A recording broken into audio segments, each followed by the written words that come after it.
En el nombre del Padre, del Hijo y del Espíritu Santo. Amén. Señor Dios, Padre bueno y poderoso, te damos gracias de todo corazón, porque tú, Señor, nos dejas iluminarnos con tu sabiduría. Gracias te damos, Señor, porque a través de esta formación nosotros crecemos hacia la espiritualidad y a la santidad. Señor, permítenos seguir escudriñando, danos una mente, una fuerza, un corazón que sea permanente, que continúe siempre tomado de tu mano. Hágase pues tu divina voluntad en nombre del Padre, del Hijo y del Espíritu Santo. Amén. Teología del cuerpo del Papa San Juan Pablo II, del capítulo de la audiencia general del 19 de diciembre y del 23 de diciembre. Inocencia y desnudez. Número 12. Inocencia y desnudez. ¿Qué es la vergüenza? ¿Y cómo explicar su ausencia en el estado de inocencia originaria, en la profundidad misma del misterio de la creación del hombre como varón y mujer, de los análisis contemporáneos de la vergüenza y en particular del pudor sexual? Se deduce la complejidad de esta experiencia fundamental en la que el hombre se expresa como una persona según la estructura de lo que es propia. En la experiencia del pudor, el ser humano experimenta el temor de la relación al segundo yo, por ejemplo, la mujer frente al varón, y esto es sustancialmente temor por el propio yo. En el pudor, el ser humano manifiesta casi instintivamente la necesidad de la afirmación y de la aceptación de este yo, según su justo valor, la experiencia al mismo tiempo dentro de sí con el exterior frente al otro. Se puede decir que el pudor es una experiencia compleja también, en el sentido de que como alejando un ser humano del otro, la mujer del varón, al mismo tiempo busca una cercanía personal, creándoles una base y de niveles idóneos.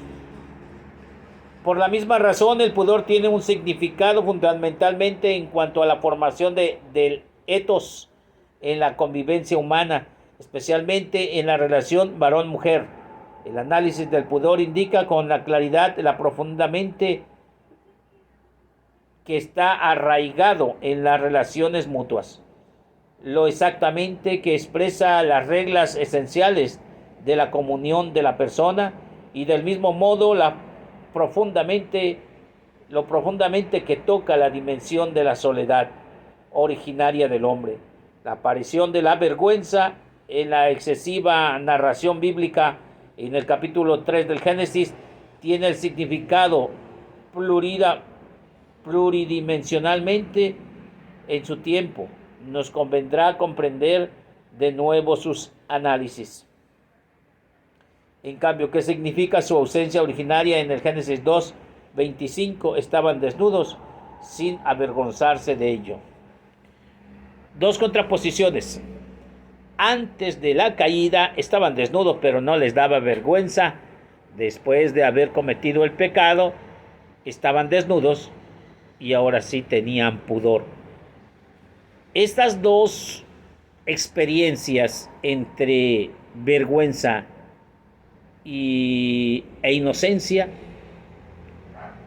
el ser humano lo tuvo que vivir a principios de su origen. Pues alguien puede decir, pero no fue Adán y Eva. Bueno, no quieres decir Adán y Eva, no digas Adán y Eva, que sea entonces el Australopithecus, cuando después de que cae el pelo empieza a verse un poco desnudo. Y esa forma tan rara de experimentarse en sí, primeramente tenía pelo y no le preocupaba, era uno más, una creación, pero se da cuenta que después tiene pelo. Eso, en dado caso de una teoría darwinista, donde la evolución de las especies, o si lo quieres tomar a través de la Biblia, entonces antes de la caída el ser humano estaba experimentando con su cuerpo y sabía que no había nada malo en él. Cuando come el árbol del bien y del mal, se da cuenta que tiene partes asquerosas. Tengo miedo, es que me da vergüenza, es que estoy desnudo. Bueno, y en la actualidad, ¿en qué momento de tu vida empezaste a entender que tu cuerpo se tendría que cubrir?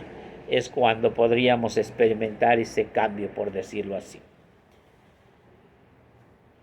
Número 2. Es necesario establecer que se trata de una real no presencia de vergüenza y no de la carencia de ella, no de su desarrollo de la misma. Aquí podemos sostener de modo alguno una primitización de su significado. Por lo tanto, el texto de Génesis 2:25 solo excluye decididamente la posibilidad de pensar en una falta de vergüenza, o sea, la impudencia, sino más aún incluye que se le invoque mediante la analogía de algunas experiencias humanas positivas, como por ejemplo la de la edad infantil a la edad de los que llamados pueblos primitivos. Estas analogías no solo no son suficientes, sino que pueden dar además engañosas. La palabra de Génesis 2:25, sin avergonzarse de ello, nos expresan carencia, sino al contrario, no expresan carencia, sino al contrario, sirve para identificar una especie en plenitud de conciencia y la experiencia, sobre todo la plenitud de la comprensión del significado del cuerpo, unida al hecho de que estaban desnudos. Que se deba comprender e interpretar así el texto citado, lo testifica la continuación del relato ya vista, en la que la aparición de la vergüenza y especialmente del pudor sexual está vinculada con la pérdida de esa plenitud originaria, presuponiendo la experiencia del pudor como experiencia de límite. Debemos preguntarnos a qué plenitud de conciencia y a qué plenitud de comprensión de significado del cuerpo corresponde el significado de la desnudez originaria a la que habla el Génesis capítulo 2, verso 25. Bueno, plenitud de conciencia. Yo quiero que ustedes vayan como imaginándose una línea. Plenitud de conciencia es ese nivel que sube y baja, pero hay dos extremos. La impudencia, que no hay pudor, y el pudor, que es la vergüenza. La impudencia y la vergüenza, o el impudor o impudencia y el pudor. Y lo que va a ir hacia abajo o hacia arriba será la plenitud de conciencia. Y plenitud de conciencia sobre un recorrido, sobre una vía que se llama experiencia. La plenitud, el conocimiento, la conciencia, la plenitud de conciencia es esa parte que corre hacia abajo o hacia un lado. Más bien hacia abajo o hacia arriba, hacia atrás o hacia adelante. La impudencia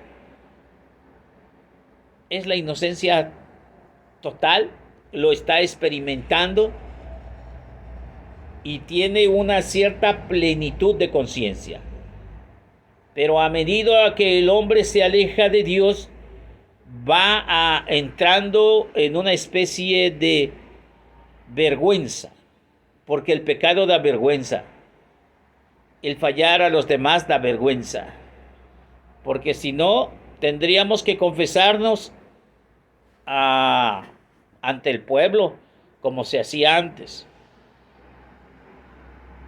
Tendríamos que confesar nuestros delitos y nuestros pecados. Como todo se trata de que sea a escondidas, entonces está cada vez experimentando la vergüenza y se aleja de Dios. Una forma de explicar. Número 3. Para contestar a esa pregunta es necesario tener presente el proceso analítico hecho hasta ahora, que tiene su base en el conjunto del pasaje ya vista. Esta no identificación después de la creación del hombre como varón y mujer cede el puesto al descubrimiento feliz de la humanidad propia, con la ayuda del otro ser humano. Así el varón reconoce y promueve al encontrar la propia humanidad. Con la ayuda de la mujer, Génesis 2:25, esto se realiza al mismo tiempo que una percepción del mundo que se afecta directamente a través del cuerpo. Carne de mi carne. Esta es la fuente directa y visible de la experiencia que se logra establecer su unidad en la humanidad.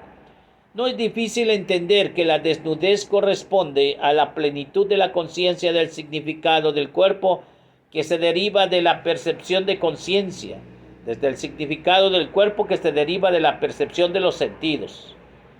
Se puede pensar en esa plenitud con categorías de verdad del ser de la realidad, y puede decir que el varón y la mujer originalmente habían sido dados el uno al otro precisamente según esa verdad en cuanto estaban desnudos. En el análisis del significado de la desnudez originaria no se puede prescindir de esta dimensión.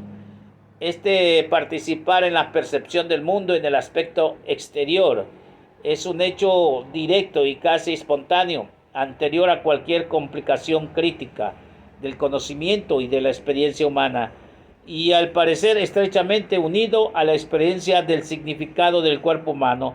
Así que ya se podría percibir la inocencia originaria del conocimiento. La inocencia originaria primeramente es ese estado en que el hombre fue diseñado originalmente, sin pudor, sin vergüenza, en un estado, por decirlo así, angelical, una creación especial. Cuando Satanás le dijo, serán como dioses, ya lo eran, porque ya tenían todo, no morían, no se enfermaban, tenían todo, eran longevos, lo tenían todo, simple y llanamente lo tenían todo y lo dejaron perder. Eso fue lo que pasó. Lo tenían todo en esa inocencia, y por esa inocencia perdieron todo. Al perder la inocencia, perdieron el conocimiento. Buscaban un conocimiento, pero ese conocimiento, el conocimiento humano te lleva a la perdición. El conocimiento divino te lleva a la unidad con Dios. Sin embargo, no se puede individualizar el significado de la desnudez originaria considerando solo la anticipación del hombre en la percepción exterior del mundo. No se puede establecer sin descender en lo finito del hombre. Génesis 2:25 nos induce precisamente a este nivel, y quienes que nosotros buscamos ahí la inocencia originaria del conocer. Efectivamente es necesario explicar y medir con la dimensión de la interioridad humana esa especial plenitud de la comunicación impersonal, gracias al cual el varón y la mujer estaban desnudos sin avergonzarse de ello. El concepto de comunicación en nuestro lenguaje convencional ha sido casi alentado en lo más profundo, originaria matriz semántica sobre el estado que vincula a la esfera de los medios. Esto es una mayor parte de lo que sirve para que el entendimiento, el intercambio, el acercamiento, y sin embargo es lícito suponer que su significado originario y más profundo, la comunicación estaba y está directamente unida a los sujetos que se comunican precisamente a base de la común unión existe entre sí, tanto para alcanzar como para expresar una realidad que es propia y que permite solo la esfera de los sujetos personas. Así el cuerpo humano adquiere un significado completamente nuevo, que no puede ser colocado en el plano de la restante percepción externa del mundo. Efectivamente, el plano de la restante percepción externa del mundo, efectivamente, el cuerpo expresa la persona en su ser concreto, ontológico y existencial, que es algo más que el individuo, y por lo tanto expresa el yo humano personal que construye desde dentro su percepción exterior. Hay dos palabras en latín, in extra y en intro, por dentro, por fuera. Introvertido, extrovertido. ¿Cómo muestras tu inocencia hacia afuera? ¿Y cómo está tu inocencia por dentro? Como que aquí el cuerpo empieza a percibir cierta mentalidad, pero que podríamos decir que ese conocimiento de sí se puede dar hacia adentro o hacia afuera, hacia lo interior y hacia lo exterior. Es su persona, pero ¿cómo manifiesta ese pudor? ¿Cómo manifiesta esa debilidad? ¿Cómo manifiesta esa experiencia, ese conocimiento? Punto número 5. Toda la narración bíblica, especialmente el texto yavista, muestra que el cuerpo, a través de su propia visibilidad, manifiesta al hombre y manifestando hace intermediario, es decir, hace que el varón y la mujer desde el comienzo comuniquen entre sí según esa communio personorum con el Creador precisamente para ellos. Esta dimensión nos permite comprender de manera apropiada el significado de la desnudez originaria. A este propósito, cualquier criterio naturalista está destinado a equivocarse, mientras que por el contrario, el criterio personalista puede servir de una gran ayuda. Génesis 2:25 habla ciertamente algo del extraordinario que fuera de los límites del pudor conocido mediante la experiencia humana y que al mismo tiempo decide la plenitud particular de la comunicación interpersonal arraigada en el corazón mismo de esta comunión que ha sido revelada y desarrollada así. Esta relación, la palabra sin avergonzarse de ello, puede significar solamente una profundidad originaria al afirmar que es inherente a la persona, lo que es visiblemente femenino y masculino, a través de lo cual constituye la intimidad personal de la comunicación recíproca en toda su radical sencillez y pureza. A esta plenitud de cooperación exterior expresada mediante la desnudez física corresponde plenitud interior de la visión del hombre en Dios, que es según la medida de la imagen de Dios. Según esta medida, el hombre está realmente desnudo. Estaban desnudos, dice Génesis 2:25, antes aún sin darse cuenta de ello. Deberíamos comprender todo el análisis de este texto tan importante durante la meditación que le seguirán.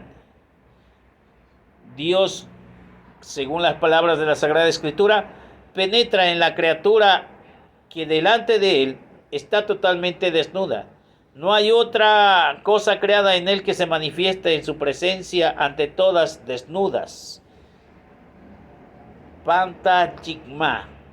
Y manifiestas a los ojos de aquel a quien hemos de dar cuentas. Hebreos 4:13. Que la palabra de Dios penetra hasta la médula de los huesos, que llega hasta los tendones y hasta los límites con el espíritu. Para Dios no hay nada que quede oculto, pues. El ser humano puede decir una cosa o aparentar una cosa, pero Dios lo conoce a profundidad. Puede manifestar extra o extrovertidamente algunas cosas, pero de manera introvertida Dios ya lo conocerá antes de que empiece a hablar. Entonces el hombre, cuando dice estaban desnudos sin que se diera cuenta, se refiere también a que Dios los había estado, pues más que vigilando, analizando cómo eran, quiénes eran y cuáles eran sus capacidades, sus habilidades. Dios, pues, nuestro Creador, hace que todo lo que nosotros percibamos sea de manera correcta. Pero nuestra humanidad trata de tergiversar por el hecho de haber fallado una primera vez y tenemos como ese sello de pecado que termina por hacernos equivocar en todo lo que planteamos. Es decir, el aspecto humano o carnal, porque el Espíritu Santo está siempre con nosotros. Hasta aquí, pues, vamos a dejar esta meditación. Los esperamos en la próxima lección. A Jesús por María, Ave María.